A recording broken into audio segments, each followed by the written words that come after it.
the kind of money I wanted to make at that point, it was money to me. The kind of money I wanted to make, I wouldn't have made it from there. And that was how I went into real estate. Right. Yeah.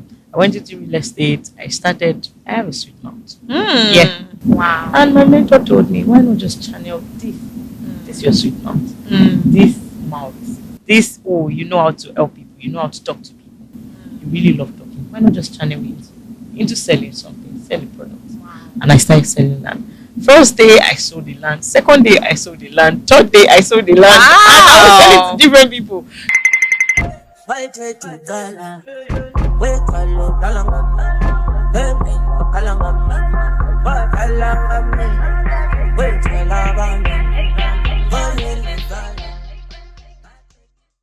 One of our core pillars at Junior Achievement Nigeria is entrepreneurship, basically training young people on how to turn their ideas into viable businesses. And so our conversation today on Inside 360 is with Jemimah Ketiku, a creative designer. Hi, Jemima. Hi. It's a pleasure to have you here. It's so good to meet you too. Same here, same here. Okay, let's get right into it. A lot of young people today desire to become self-employed. They don't want to be bossed around. They don't want to report to someone. They want to own a business and run it through. How did you start your business? Was it about passion, interest, or you stumbled into it? Okay, so I could say that I stumbled into it. Okay. It wasn't really straight, to be honest, and it wasn't meant to be. Yeah, it wasn't meant to be. I shouldn't be an interior designer. to Wow. start with. Yeah, I wanted to be.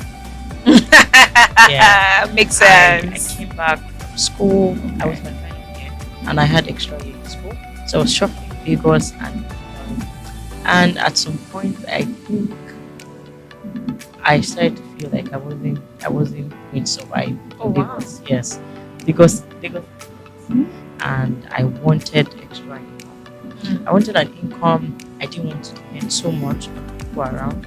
I wanted to just be able to afford the basic things that I needed. And then, so I used to sell. Wow. Yeah. Tell us about Yes. it. So I was in school. I sold a bit, bought veil here and there. And then when I got to Lagos, I would go to Yaba Market. I would buy a few stuff, go back home.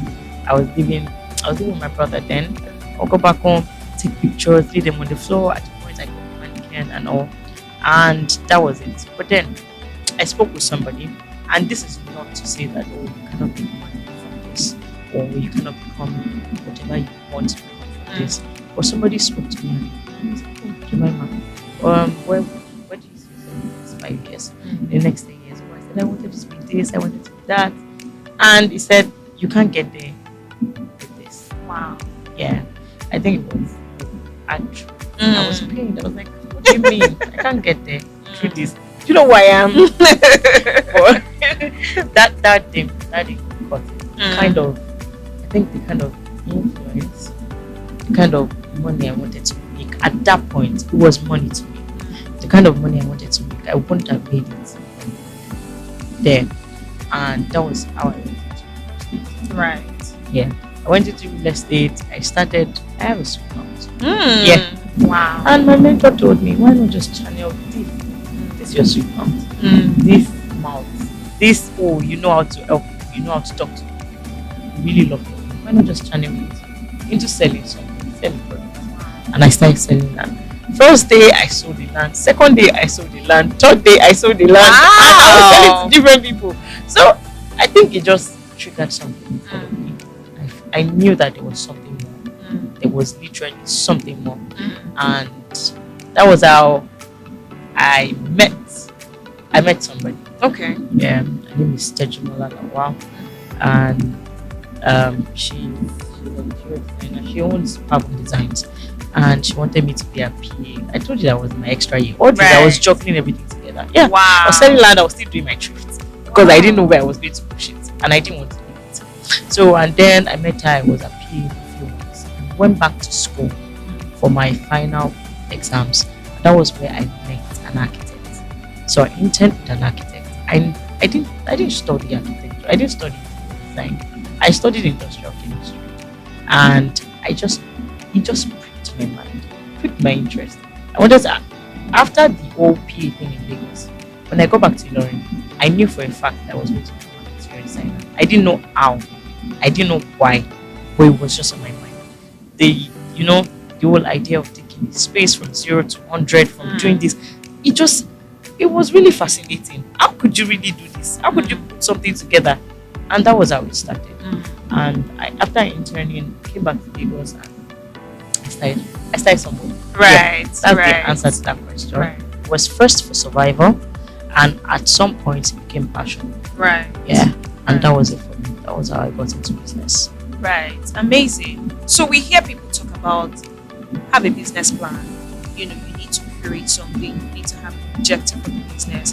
Did you at some point have to do that for you to be able to run your business successfully? So any successful business will do that at some point. If you're not doing that, you're not going anywhere. Right. I can tell you for a fact. I wish I knew this 3 years ago. I wish I knew this 2 years ago. I only got to know that there are some things that you cannot overlook. There are some things that you need to pen down. There are some things that you really, really need to paste on the wall and say that this is who we are. This is how we do it. This is how our processes are. If you don't follow through on those processes and you think, oh, you can just keep twisting and just wingle around it won't take you anywhere. For a successful business, you need to really structure out your plan, your process, your whatever it is in the company, your objectives. Like, who are you? What do you stand for? If I don't know what you stand for, so what are you selling to people? Right. As a business, I think it's okay to know yourself, pen it down, so people can also know you. So I think that's it for me. Wow. It's really important. Amazing. Okay, so what was the role of family and friends when you started your business? And are you still revolving around them? Do you still leverage family and friends to run your business, or you've expanded beyond that? So at first, I started with family and friends. If you have good people, you have good family and friends, you would start with them. So one rule of selling is, number one, sell to people around you. Okay. People that know you, people that trust you. And when it comes to interior design, it started from family, from a mentor, just taking a chance on me and saying, Jemima, I know you can do this thing, and just sending me all the money. I never asked for it. I was shocked at first. That was my first job, to be honest. He wanted me to do curtains, furniture, and some frames. I've not done it before. He said, you said you wanted to do this. Go and find it. And that was it. And he said, full money. In fact, he even sent my flight money. Yeah, I was in Ilorin. Sent my flight money back to Lagos just to come and do the project. And I think it was a major one. It was a major one. I cannot really say how much that really changed how I felt about family. And from then, family, friends, people, brothers, sisters, and referrals. But it gets to a point where you need to go beyond the family. You can't stay there forever. It has gotten to a point for us where we don't depend on family to do referrals. We've done jobs for people around church gatherings, and I'm not sure family. My family don't own any hotel. Right. Hotel. Right. Yes, and we've done. Your family cannot. They can't take charge of all this. So you need to spread. We had to do a lot of navigating here and there, networking here and there, doing an excellent job to be able to get referrals. And referrals, they go a long way. So, but it doesn't end with your family. It might start with your family, but it doesn't end there. It goes beyond there, way beyond family. Yeah. Amazing. Now let's talk about fears. What fears did you encounter, especially penetrating into an industry where you already feel like it's saturated? Did you have fears? Did you encounter any restraints or constraints that made you think, oh, I should take that, or I don't think that I belong here? Was there any experience of you being scared of delving into the industry? Okay. So I think I have an example. I'm going to cite it. I don't know, but I'll say it. Rihanna. Right. If she did not start, if she thought, oh, the makeup industry is overly saturated, she wouldn't have started Fenty Beauty today. Right. And Fenty Beauty made her. I I don't think I had this in mind. I was coming here to make it. Either I like it or not. I wasn't going back to Akure. And this is not to disrespect Akure. It was where I grew up. It's where I'm from. I love it over there. It's really peaceful. Way peaceful than Lagos. But I could say that I knew what I wanted. Either way. I knew I wasn't going anywhere. So it was, to be honest, it was a do or I wasn't going to die. But it was a do or stay there. I wasn't going to leave. I was going to make something out of it. Right. I had fears. Oh, it's saturated. Terrible. You see bigger brands. These people, they didn't start today. They didn't start yesterday. I started 3 years ago. There are people that have been doing this back to back for the last 20, 30 years of their lives. Right. And this is why, and that was the reason I just looked at it and said, if these people can do it for 15, 20, 30 years and be resilient at it and still be going great at it, I can do it. Why not? So instead of banking on the fears, I think I banked on the opportunities I was seeing. I banked on the possibility of becoming, of actually, I banked on the opportunity of building a good business. Right. Yeah, and that was it. So I chose, I slowed down. You have to slow down. I can't be rushing into everything. I had to learn a lot of things. I unlearned a lot of things. And then I just thought that, you know what, I'm doing it. So with fears, without fears, fear of losing when protecting comes. Fear of IQ. See, let's even come to the tiniest bit of fears right now. There's IQ price. Like IQ price is everything. When they commit a project to you, it becomes yours. How do you go about it? So what do you make of that fear? Am I going to sit down and say, well, because of fear, I'm not going to design a space. I'm not going to design this office space. I'm not going to do this. No, I can't do that. I have to still go at it. And I think for personal fears, that if I could fail, like I mentioned earlier, Right. I knew that I could fail. In fact, I have failed, to be honest. But I didn't stay there. Right. Yes, I didn't stay there. I moved. Because I knew that my failures did not define me. I was going to really, really say to my failures that, you know what, I know that I failed, or you don't define me. I'm going somewhere, and you will be part of my story. So I think that was it. Yeah, that's it. Fear. Wow. Well, it won't drown me. Okay, what were your encounters, or what were the challenges you had around customers? Did you have clients facing challenges? Were there situations where you felt, okay, your client is overly becoming difficult and you were like, I can't take this anymore, you know? Tell us about them. Okay, so in life, I think you and I, we're different from each other. Right. We're from different backgrounds. We've met different people that they've influenced our lives. They've mentored us. So we might really tend to act. And I think that's something about clients. You meet the good ones. You meet, I don't want to call them not so good, but you will meet the ones that will teach you something. And for some clients, it can be quite difficult. I'm not going to call them difficult clients. Right. I'm going to say that you need a lot of emotional intelligence to really, really be in this kind of industry. That you get to deal with customers. And when you're designing spaces, you're literally designing their emotions. So yeah, they'll be living in these spaces. They'll see it every single day. So it matters to them. So you need to be gentle with your customers. Or some customers, oh my God, you just need to be emotionally intelligent and pray. Oh my God, you pray. I don't. So I'm not even trying to sound overly spiritual and all those things. Or when it comes, you look at some of your clients and customers, you pray. You just go back and just say, God, I can't deal with this. Give me wisdom. You need wisdom to deal with clients. The good ones, you need wisdom to keep it. Right. The not so their ones, you also need wisdom to deal with them in a way that they would still believe that you've done a good job. And I think clients want wisdom. It's just you. Right. I'm the one. I matter. So I myself, I I think I tend to act different.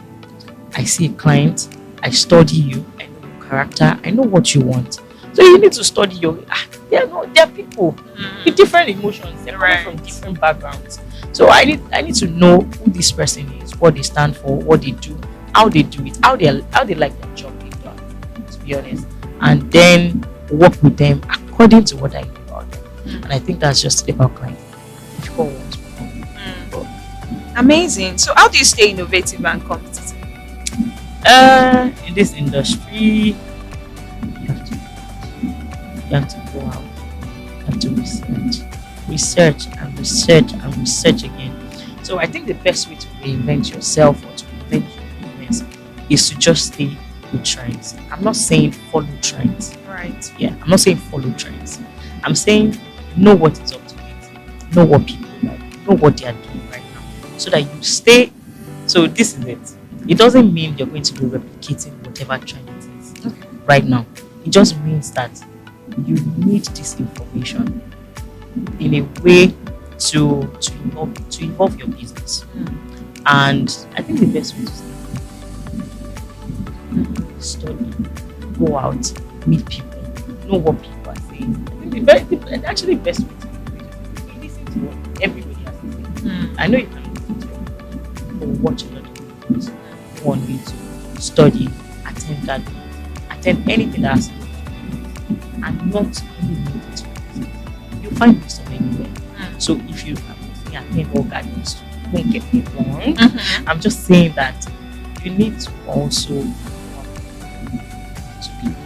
to innovate, and I think that's just stay. Don't stay there. Nobody's there anymore. Right. People are there.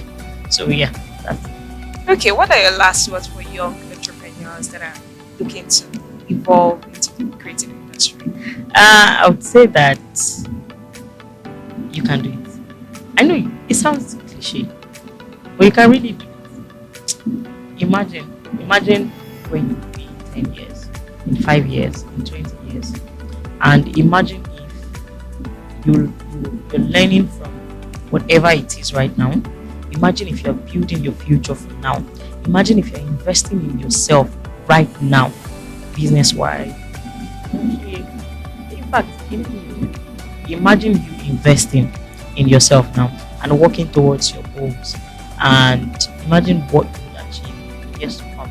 I think that's just it. You can really, you can see our minds are powerful. They're really, really powerful.